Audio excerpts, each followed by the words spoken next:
こんにちは、サバネです。今日は日本語を学ぼうとしている人のためにどうやって日本語を始めましたかっていう動画を作ってみたいと思いますね。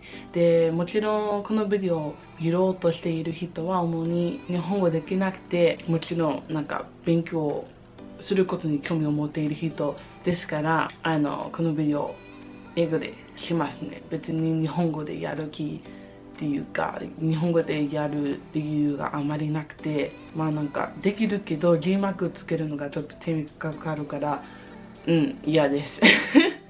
So yeah, how I started Japanese. Okay, I'm just gonna start from the beginning. I started learning Japanese when I was like 11 and I had all the time in the world. And so when you don't have a job and you don't have friends and you hate school, it just made sense for me to study a language, right? So pretty much found out all the basic information, like as much basic information as I could.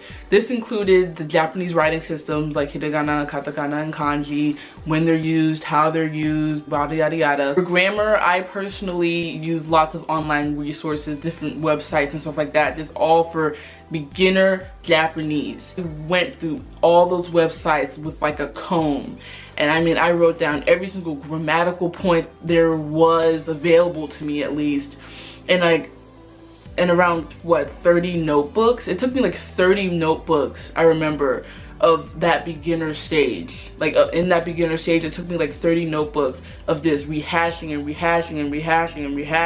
and going through all of those websites. The ones I used, I'll try to find them again and I'll put them in the description box below as well. I would stay up until like 3 o'clock in the morning, no joke. After you're done with katakana and hiragana, which I'll put links for that below, and you just go through and you saturate yourself with how it looks and stuff like that. Be looking for Japanese media to just get your ear in sync with the sound of Japanese. Now, a lot of people who study Japanese love anime, for example, love manga.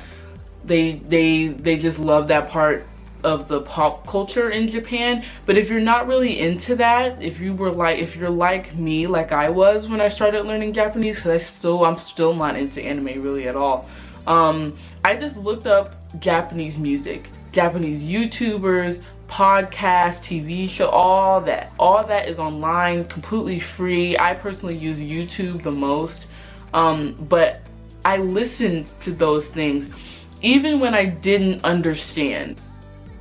It's really frustrating when you don't understand what they're saying, but you still have like all these weird sounds coming out of your computer. And you're like, oh my gosh, why am I doing this? But it's necessary. And I say this for beginners as a tip because you have to get used to what it sounds like. So when it's time to speak, you kind of have some idea of how you can naturally get through conversations, and your brain just kind of starts to pick up on the basic words and the sentence structures and of the language, even though you might not understand everything that's going on. Have it going all day, whenever you can. Make sure it's something that is authentically Japanese and something that will allow you to just listen to it for a long time. So like any videos or media that's in like 30 minute, 20 minute videos, 45 minute, 2-hour movies, stuff like that.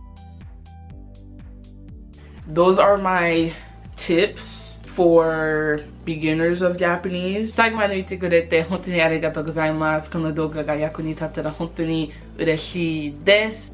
よかったらぜひいいねを押して登録もお願いしますね。Bye bye. I will see you later.